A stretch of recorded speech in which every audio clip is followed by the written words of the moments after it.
जब सैनिकों की शहादत होती है उसके बाद आप उसको एक चुनावी जामा पहनाकर लोगों से वोट मांग रहे हैं। मैं मोदी जी से पूछना चाहता हूं, एक सैनिक होने के नाते मैं पूछना चाहता हूं कि आप देश को क्यों नहीं बता रहे हैं कि आपसे चूक कहां हुई, क्यों हुई, इसके जिम्मेदारी किसके पास है, इसके जिम्मेदार कौन है। मैं मोदी जी से प्रश्न कर रहा हूं, आप पुलवामा के शहीदों के खून पर आप वोट मांग रहे हैं। मोदी जी, वोट मैं भी दूंगा आपको। आप मुझे बताइए कि आपने पिछले 5 साल के कार्यकाल में आपने क्या काम किए? क्या आपने रोजगार दिए? क्या आपने किसानों की समस्याओं को दूर किया? क्या आपने महिलाओं के बलात्कारों को रोका? क्या आपने 15 लाख रुपए दिए? क्या आपने युवाओं को जो 2 करोड़ रोजगार थे आपने दिए?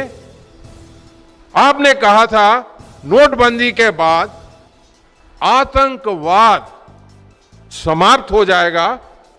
क्या समाप्त हुआ?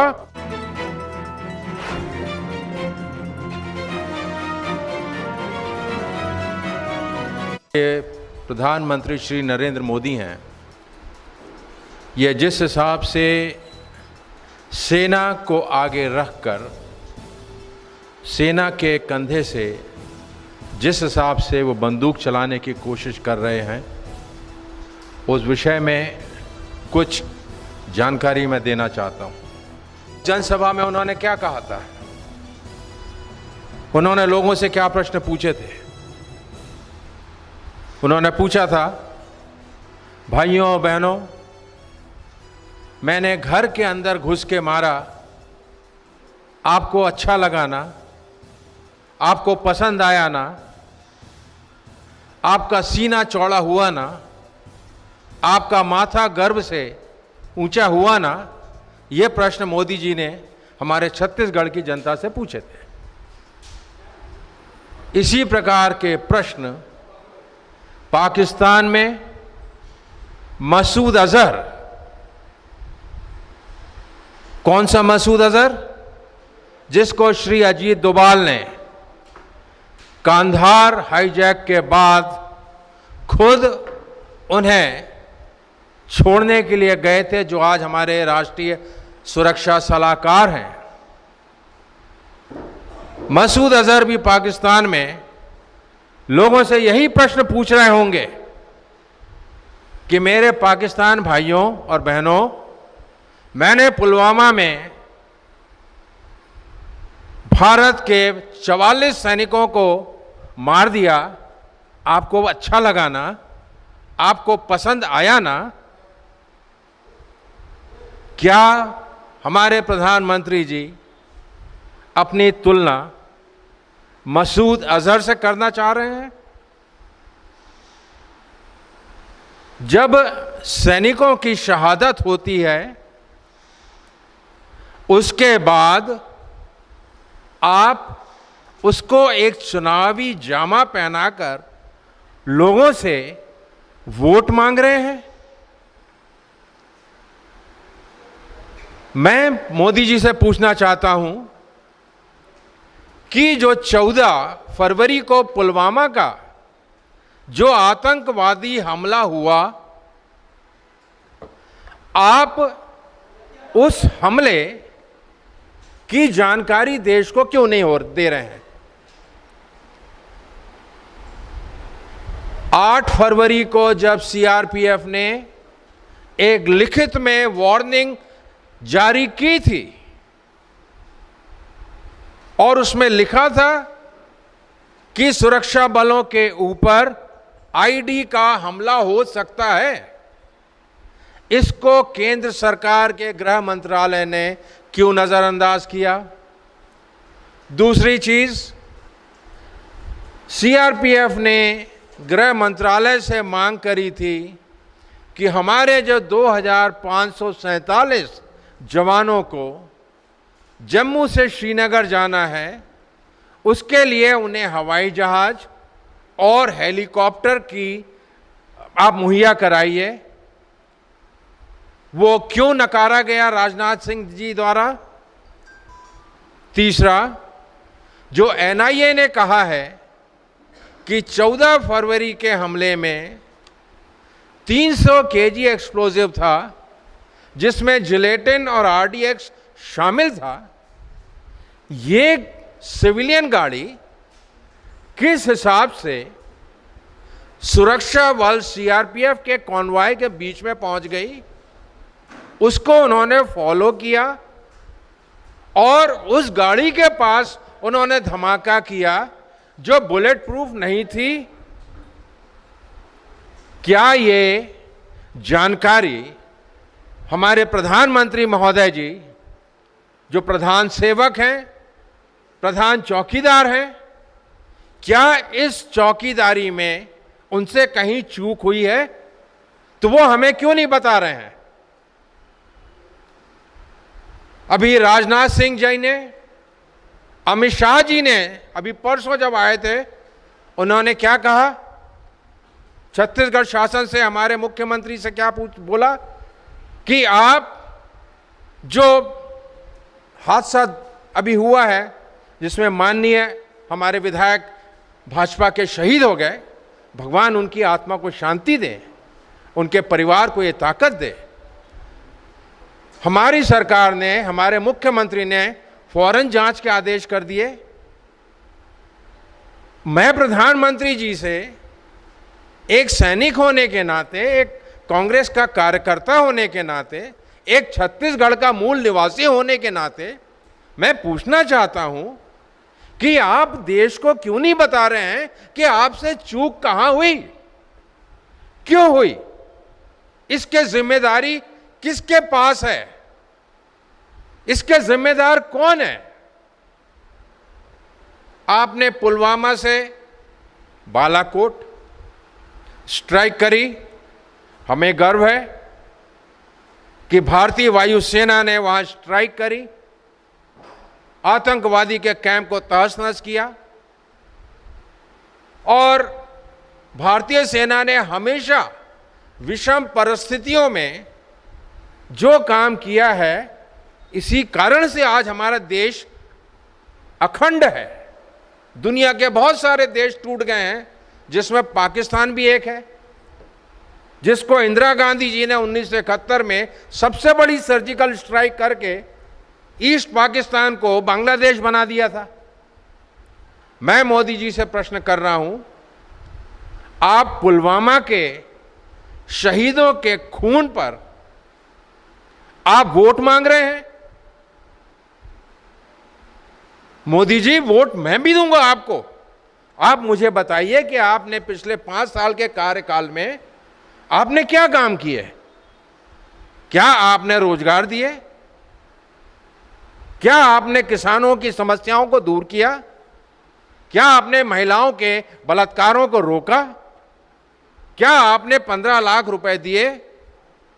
क्या आपने युवाओं को जो 2 करोड़ रोजगार थे आपने दिए? आपने कहा था नोटबंदी के बाद आतंकवाद समाप्त हो जाएगा। क्या समाप्त हुआ? मैं आपको बताना चाहूंगा कि 2018 में जो लाइन ऑफ कंट्रोल में हादसे हुए हैं, 2010 में हमारे सिर्फ 9 सैनिक लाइन ऑफ कंट्रोल में शहीद हुए थे। 2018 में यह संख्या बढ़ के 61 हो गई। 2010 में सिर्फ 169 लाइन ऑफ कंट्रोल में वायलेशन हुए थे, जो 2018 में 1926 हो गए। मैं पूछना चाहता हूं, आपने आतंकवाद खत्म किया या आपने आतंकवाद को आगे बढ़ाया? अभी इमरान खान पाकिस्तान के प्रधानमंत्री ने क्या कहा कि हम चाहते हैं कि भारतीय जनता पार्टी हिंदुस्तान में फिर से शासन में आए। वो चाहते हैं कि नरेंद्र मोदी जी फिर से प्रधानमंत्री बने। जब एक देश का नागरिक सरकार से प्रश्न पूछता है, चाहे वो पुलवामा के ऊपर हो, चाहे बालाकोट के ऊपर हो, प्रश्न तो आपसे ही पूछे जाएंगे जो सत्ता में है। अगर आप सत्ता में हैं, आपको हमारे देशवासियों ने देश के ऊपर शासन करने के लिए, देश को मैनेज करने के लिए आपको वहां बैठाया है, और अगर आपसे देश मैनेज नहीं हो रहा है, आतंकवाद मैनेज नहीं हो रहा है, तो देशवासी तो आपसे ही सवाल पूछेंगे ना। और जब हम आपसे सवाल पूछते हैं, आप हमें देशद्रोही करार कर देते हैं। क्या सरकार से प्रश्न पूछना देशद्रोही का काम है? अगर ऐसी बात है तो प्रधानमंत्री जी आप बताइए। मेरे हिसाब से सबसे बड़े देशद्रोही तो आप हैं। वो क्यों? आप पाकिस्तान डे में पाकिस्तान को बधाइयां भेज रहे हैं। आप पाकिस्तान के बिना बुलाए मेहमान बन के आप वहां पे मेहमान नवाजी करके आ रहे हैं, बिरयानी खा के आ रहे हैं, और अभी आपको पाकिस्तान का प्रधानमंत्री फिर से बनाना चाहता है। तो कहीं ना कहीं तो दाल में काला है, या पूरी दाल ही काली है।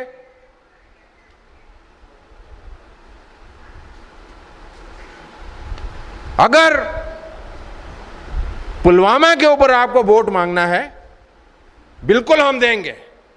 आप बताइए पुलवामा क्यों हुआ? आप इसका जवाब हमें देश को दे दीजिए। बलौद में प्रधानमंत्री जी ने यह भी कहा था,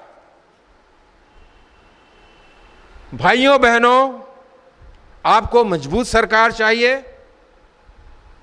मजबूत सरकार तब होगी जब आपकी सेना मजबूत होगी, क्योंकि भारतीय सेना एक ऐसी संस्था है जो हिंदुस्तान की सरकार का सबसे तेज और हथियार और ब्रह्मास्त्र है।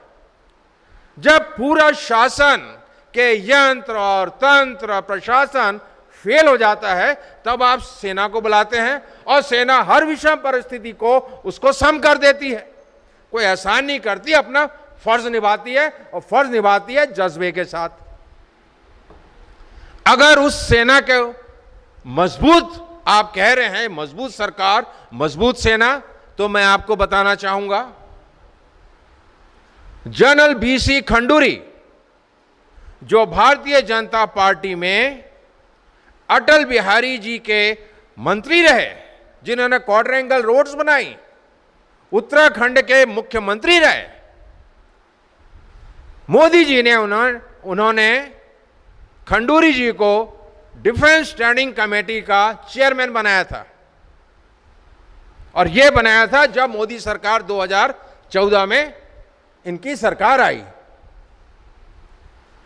अप्रैल 2018 को जनरल बीसी खंडूरी ने संसद के पार्लियामेंट के फ्लोर में संसद को बताया, देश की सरकार को बताया कि प्रधानमंत्री जी, आज हिंदुस्तान की सेना के पास जो 68% इक्विपमेंट है, आर्म्स है, एमिनेशन है, ये ऑब्सोलीट है।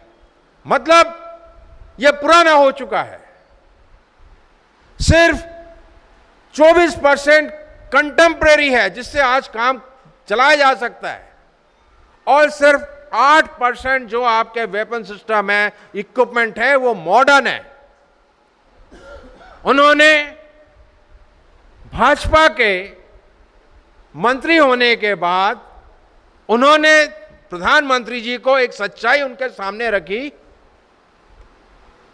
अगर कोई आदमी आपकी सच्चाई, आपकी कमियों को आपके सामने रख रहा है, तो वो तो आपका मित्र हुआ ना। वो नहीं चाहता कि आपके पास वो जो कमजोरी है उससे हमारे देश को नुकसान पहुंचे। लेकिन हमारे प्रधानमंत्री जी ने क्या किया? सितंबर 2018 को उन्होंने बीसी खंडूरी को उस चेयरमैन के पद से हटा दिया गया और उसकी जगह कलराज मिश्रा को बनाया। और क्या कह के बनाया? यह कह के कि बीसी खंडूरी की उम्र हो गई है। आपको पता है कलराज मिश्रा जी की उम्र 78 साल की है। तो यह सरकार दुनिया के सामने बोल रही है कि मजबूत सरकार, मजबूत सेना, और आप सेना को क्या कर रहे हैं? जब मोदी जी 15 जनवरी 2013 को जब इनको भारतीय जनता पार्टी ने घोषित किया था कि ये हमारे प्रधानमंत्री के चेहरा है, तब इन्होंने रेवाड़ी में 3 लाख पूर्व सैनिकों की जनसभा में कहा था कि हम देश को कहां से कहां पहुंचा देंगे। और जब कोई भी व्यक्ति पूर्व सैनिकों से ऐसा वायदा करता है तो एक मैसेज जाता है पूरे देश को कि जो अपने सैनिकों के काम कर सकता है वो पूरे देश का काम करेगा। लेकिन मैं एक सैनिक होने के नाते मुझे गर्व है, 5 लड़ाइयों में मैंने हिस्सा लिया है। इन्होंने जो सभा में कहा है आज तक कोई भी वादा पूरा नहीं हुआ है। अभी परसों के पेपर में आपने देखा होगा मोदी जी ने क्या कहा, 1 रैंक 1 पेंशन। जब चुनाव आयोग ने उनसे कहा कि आप जवान की शहादत के ऊपर वोट मत मांगिए, तब उन्होंने अपना नैरेटिव चेंज करके क्या किया कि ठीक है 1 रैंक 1 पेंशन जो हमने सेना को दी है उसके नाम पे तो हम सेना का गुणगान कर सकते हैं। मैं आपको बताना चाहूंगा मोदी जी ने फिर इस बार झूठ बोला है। जेटली जब कोश्यारी कमेटी मीटिंग आई, जब वो रिपोर्ट आई, उस समय भारतीय जनता पार्टी विपक्ष में थी और संसद में कोश्यारी कमेटी की रिपोर्ट जिसको हमारी एनडीए की सरकार ने मांगा था उसको विपक्ष ने भी माना था। लेकिन जैसी सरकार आई उन्होंने 1 रैंक 1 पेंशन की परिभाषा बदल डाली और ओआरओपी के नाम पे सिर्फ एक इंक्रीमेंट दिया है, 1 रैंक 1 पेंशन नहीं दी है। 1300 दिन हो गए हैं जंतर मंतर में पूर्व सैनिक धरने में बैठे हैं, लेकिन पिछले 1 महीने से उन्होंने इसको टेम्परेरी बंद किया है, क्योंकि देश में जो ये पुलवामा अटैक हुआ तब वो नहीं चाहते थे पूर्व सैनिक कि लोगों का ध्यान हमारी तरफ बटे, क्योंकि उस समय देश का एक मुद्दा था।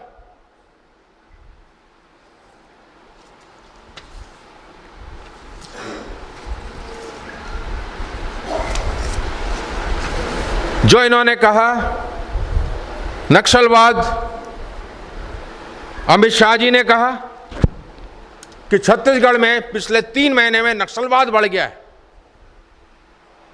मैं पूछना चाहता हूं, आप 15 साल की कहानी को,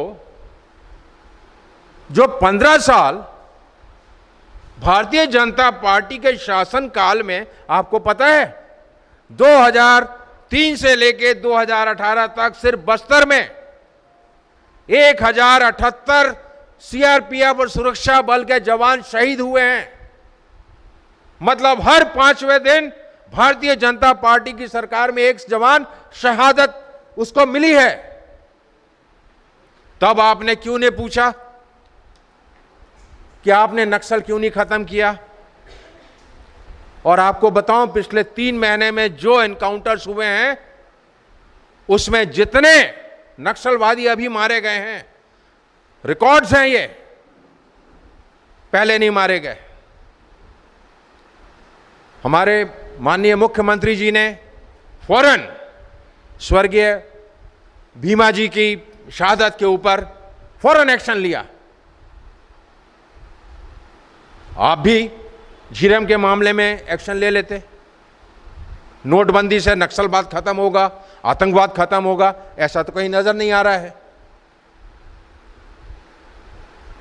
अगर जिस प्रधानमंत्री को अपने देश के सैनिकों के खून के ऊपर वोट मांगने की जरूरत पड़ गई तो ये पक्का है कि आपने उस अपने अंतिम हथियार को, जो किसी भी लोकतंत्र का अंतिम हथियार उस देश की सेना होती है, आपने उस हथियार की धार को तेज नहीं किया है, उसको आपने ब्लंट कर दिया है।